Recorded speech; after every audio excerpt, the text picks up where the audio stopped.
This battle has raged forth for what seems like days of continued attacks, beginning when the Watchers left the tower to alert us while we slept. Attackers, from the sea, up the land, towards the beacon we covet and try to hide from prying eyes. Villagers forced to scramble, evacuating in the middle of the night while we warriors remained. Sleeping children wailed while their parents tried to quiet them as we pushed them from their homes and down the mountain seeking safety in villages below. They will know when it was time to return. Our call will be heard. We knew the direction the attacks were coming and sent our people the opposite way to not be caught upon approach. The villagers stood to be harmed for something they have yet to know or understand. What it is we hold so preciously on our lands, a sacred place we are only able to protect now, for the future is foretold to be one of tragedy far more than triumph. The reason we warriors stand guard day and night is not generally understood. The villagers are grateful to have safe homes to live due to our diligence, yet little is known or questioned, actually, of our truth. Why the seers sent us, or why this village exists at all. None are to know. We will not exist one day.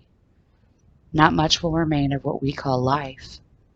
Scraps discarded when time to flee has been reached. That truth stamps out hope, shatters the light held in the beating hearts of our future warriors, our people. 1 millennia from now, our land will be scarred. Blood spilt over time will seep down to feed the ungodliness below our feet, causing more sickness to rise that will one day take many of our people who may have lived on. The leaders, the warriors, and the guards to design the next millennia of service will never be. The sickness will come in many forms at many times, as birth pains, signs of what lay ahead, extinction. Our survival during those times will be only of triumphs, small in comparison to what the whole of the future holds. However, our tragedy will greatly foreshadow any attempts at avoiding what was seen. Annihilation. Extermination not caused by single human hands, but a power far greater than can be seen with the naked eye. That was what was foretold. There is meaning to our work, yet it will stretch only so far. A millennia is all we can afford, and the future will fall to another. Nevertheless, we protect what is to remain. We guard with our bodies as our only armor and souls as our shields. A sealed portal, the light remaining in our lands, and the future watchers that shall protect it in our place. That is, if they can avert current course the seers have outlined, causing a change in some events for the future and create a new path for ours to follow. That would be our true success for the future. A future not in our hands, for our only purpose is to keep the beast at bay, stave it off as long as we can, although a millennia will never be enough. Large pits have been dug for the departed. As each body is tossed in, I can see a future plagued by much of the same. A warrior's heart is not impervious. Even our armor is penetrable. Through duty, we have an extended mortality, although a humane heart still beats within us. Seers had visions of tear-filled eyes left to look on. Those they loved are unceremoniously heaped in with countless nameless others to those pits. Images flooding one's mind of the greedy beast feasting hungrily from the blood of the fallen. Both the seers' blessing and their curse to provide warning as the only prevention. We warriors forced to hear the guttural screams of anguish as entire families are lost. Our hearts left to feel the pain of the men and women next to us unable to have saved their own. That is our curse. Our battles only obstacles to fill the void in time. Not all that is told to befall our land will be war. Since our portal of the gods was sealed, only the light we hold remains. In the people, what resonates from the land until that energy either is depleted or smothered, and in the watchers selected to stand guard. That is until the beast has had its fill, reaching with the strength of thousands, leading only to gluttony never meant to exist. We will not be entirely erased. Our history may someday be well known, or not. What we leave behind will only draw in more with no shield. No watchers left to guard. Curious onlookers unwittingly will feed this beast. Speculative creatures seeking our story, yet leaving without a concern once pictures are taken and their inquisitiveness satiated. Not a care to those of us standing here now, in the throes of battle. What these future creatures seek? The lore. Simple stories, or the mystique offered for their eyes to behold. What light remains once we are long gone? As the last of the watchers leave, our secret carried within, and all that shall be left is speculation. That is what the future holds. All to remain of us, fables and not factual legend. Although both imply having some rooted truth, no one will care. Our story, long forgotten and changed by the tongue of the teller for embellishment, a sales pitch to keep our one-day ruins flooded with others that shouldn't be here. It is the beast who calls them to feed. Gods have mercy on the fools that shall never know the truth. The last of the villagers had made it out long before the demons disguised in human flesh appeared. We are not the only watchers or warriors they seek. There exist others fighting in many lands armed with the same charge as we. Protect the heavens from being flooded by darkness, only knowing to starve the beast banished to a realm beyond. We reside between the light and the dark, between those veils. With one veil closed, our access to light removed, and our only weapon remains stored in those here. The yet-to-be-drawn light in the land, fractional, replenished by what the light between the suns rise and fall. The brilliant hearts of our people we guard. The light allows us to charge forth into battle undaunted, our goal simply holding that darkness back for as long as we have. One day that charge shall be on another's shoulders so long as darkness not be allowed to extinguish this light entirely. The torches provided us by the gods themselves to illuminate our paths, guiding us hopefully to others prepared and worthy hands. That future has yet to be seen by the gifted eyes. Nevertheless, our fight continues. Bodies falling as blades clash. Many will be mere shells of what those demons stole to attack us here. Their light extinguished by removing their host. With the villagers gone, these demons have nowhere left to hide. For tonight, we force that darkness into retreat or death. Our future warriors and selves safe for now. Our time on this earth near its end, we few watchers remain. That's all we've been forced to do with so few of us left. We've watched the ruin our once bountiful lands offered. Our people have come and gone, leaving us, as foretold, in scraps,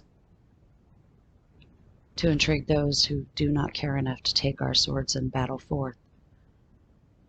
Our torches near extinguished, only providing enough light to sit, watch, and hope that others will come. Others like us. That they'll take our charge, battling the darkness back at its own door. Nail that veil shut to prolong the inevitable. That's the day that darkness will quash the light. Or so the seers foretold. I rub my hand down my time and battle-worn face, counting the days until it is our time to move on.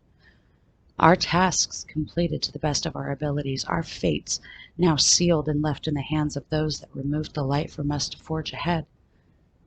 They left us to watch, battle, and survive alone. My faith tested many times over my long life. Many times I shook my fist to the heavens, seemingly wailing upon deaf ears, my only question being why. I never questioned why us. However, why were we chosen to protect what was foretold to be lost, no matter how long we keep evil at bay? Why did we fight so hard for what we knew was doomed to fail? Or was it? Our people's history erased, leaving gaps centuries wide. And then the plagues came. More pits dug, more nameless faces tossed in and buried in mass. Tears of anguish from their families, the loved ones, now sealing in the blood-soaked ground upon our lands through none of our own doing. And that's all just more food for the beast, thickening its woven blanket of darkness we will soon be swaddled. However, we live on. We wait for another light to fix our torches and move forward for us. Our last bits of life as watchers, warriors, we spent doing exactly that, watching. Our hands bound by the fates, allowing us only few acts of prevention. Not all can be solved with a sword in hand or slinging of ancient words invoking the help of the gods. Divine intervention shows itself in mysterious ways. That may be what delivered us here today. Divine inspiration provided the seers enough for us to keep the world intact, land etched with scars of pain, fathomless fissures of anguish, making room for new.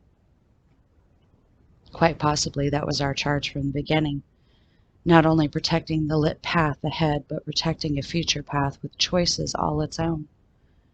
A path where light or dark is no longer the question. It is with the willingness to accept both and to live on. I've grown too old and weary to see beyond the itinerary I was past when my journey began. I cannot understand the world as it stands today.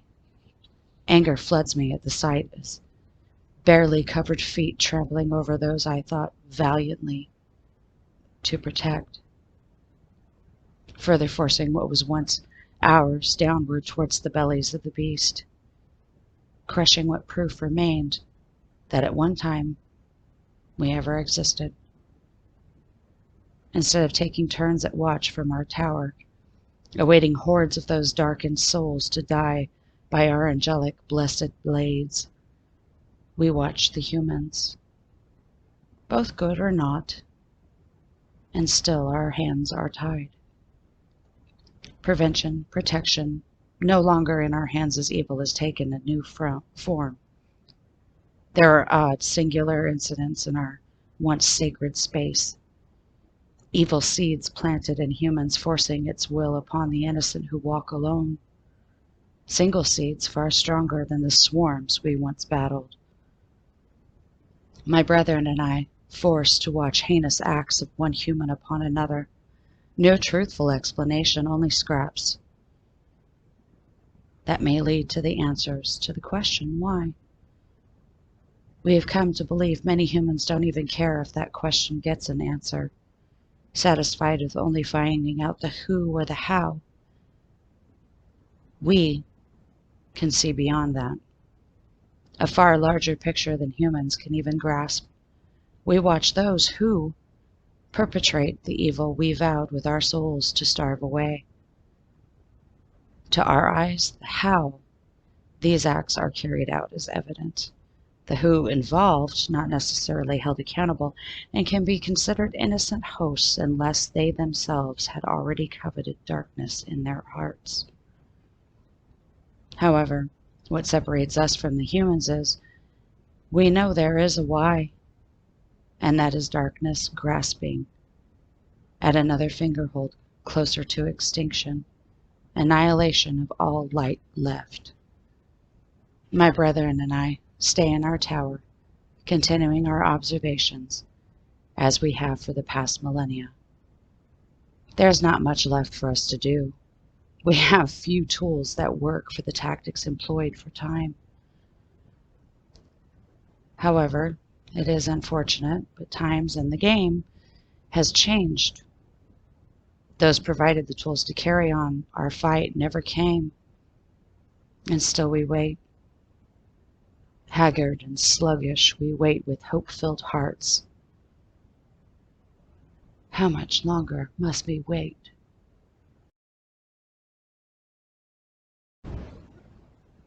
Days had passed, and we grew more tired, weak as we watched the world go on around us, our torches dimming more and more with each passing sunset, as even the light never enough to fully recharge what has been drained or stolen by the dark. We had heard the calling. My brethren and I will be returning home soon. The passing millennia, the centuries of war, had caused our bodies to become frail and exhausted nearly beyond recognition. With no one to lead the fight into the future for us, we still must go.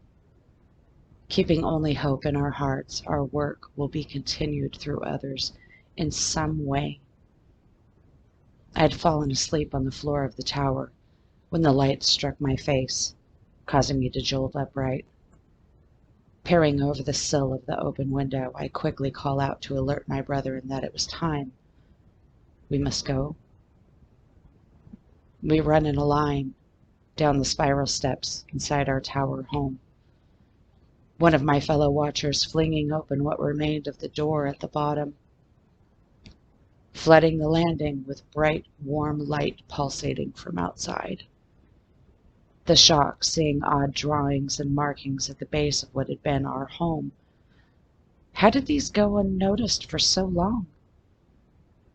Then again, this tower served more as a prison to us than a home, since we lost the last surviving in our village to sickness. Those lucky enough escaped the taint of evil bubbling to the earth's surface, waiting to wrap them in its embrace. Those folks fled long ago with our blessing. We could not hold captives when another watcher would never be born here again. Then we sought solace in the tower. We had no further methods to utilize, nor any idea where to start. No further instructions came other than to wait. And that's exactly what we did. Soon the light shone across our face when we made our way to the side of the tall stone tower where the hill begins to slope down. We knew it was time. We were going home. The astral beings that greeted us looked nothing as the gods had spoken of. We could feel the thrumming of energy coursing through us to the marrow of our brittle bones. I'm not quite sure if that is the energy of the creatures or that of the vehicle they arrived to escort us home. Taking in a deep breath of it was nearly enough to invigorate this old sack of flesh. I knew my time was over here. No matter how recharged we each began to look and feel, the battle is no longer ours. With no replacements, this world will be on its own. A long, narrow arm with fewer fingers as me, reached out, beckoning us to walk towards the light. My brethren and I bow our heads in one final prayer to the gods before we go, hoping we've fulfilled our promise, leaving behind our apologies for what we cannot halt in the future. We had formed a single line to enter the bright light coming from the strange oblong-shaped vehicle our escorts had arrived in. I heard a faint gasp as those before me entered, but I kept my head down until it was my turn. In my head, I hear a soft voice tickle what remained of my mind that time had not taken its toll on. This way, valiant warrior. The light will lead you to home, brave soldier. Come rest in my arms. I raised my head, straightening to full height, taking a step forward into the unwavering light, and gasped, feeling my arms flinging out at my sides as the light engulfed me in a long-awaited embrace. My heartbeat strengthening and becoming one with the pulsating energy with each step I took. I felt a delicate hand glide across my elbow, seeming to guide me forward, further into that light. My breath hitched once able to open my eyes again, noting I had just passed through the light into what appears to be a furnished waiting area. Odd seats with strange creatures skittering about, all appearing busy with duties and purpose, making each oblivious to those of us who entered. My brethren and I escorted to seats, each of us grateful to sit and take a breath after so long. Another strange voice in my head, as an oddly shaped, nearly humanoid creature stood before us. Tiny lips, unmoving, yet we appeared to each hear the same thing. Although your time here is over, Watchers, your skills are necessary elsewhere. In exchange, we will restore you to what you once were. 'Tis unfortunate this next mission may be longer and considerably more taxing. Your strength of character and heart has proven you very worthy. Do you accept this task with light and love in your hearts for all creations of the gods?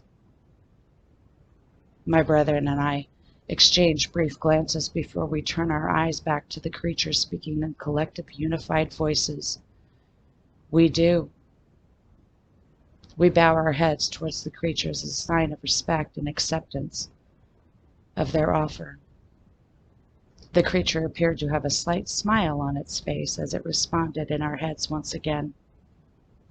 Very much appreciated. Rest now, and you will wake refreshed and anew. You will receive further instructions then. Thank you all for your service. The creature appears to bow towards us all before turning and disappearing in a flash with inhuman-like speed. I turn to my brethren, our seats leaning back, simultaneously stretching out into very comfortable beds. There were no questions, no voiced concerns, only an overwhelming sense of peace filling our weary bodies.